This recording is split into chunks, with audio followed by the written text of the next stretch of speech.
ভোলার বোরহানউদ্দিন উপজেলায় মব জাস্টিসের শিকার হয়েছেন এই নারী। 2 সন্তানের জননী তিনি। তার মাথার চুল কেটে গলায় জুতার মালা পরিয়েছে সংঘবদ্ধ একদল মানুষ।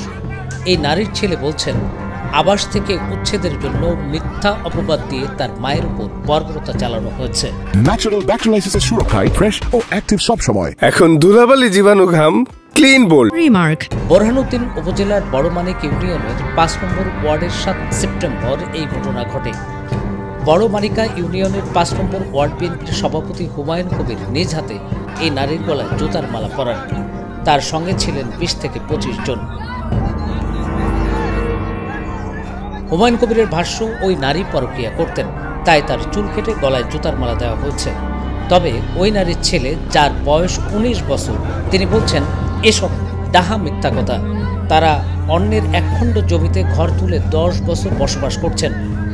ওই জমিটি দখলে নিতে তার মাকে এভাবে অপদস্থ করা হয়েছে। এই ঘটনায় অভিযোগের পরিপ্রেক্ষিতে 4 জনকে আটক করেছে পুলিশ।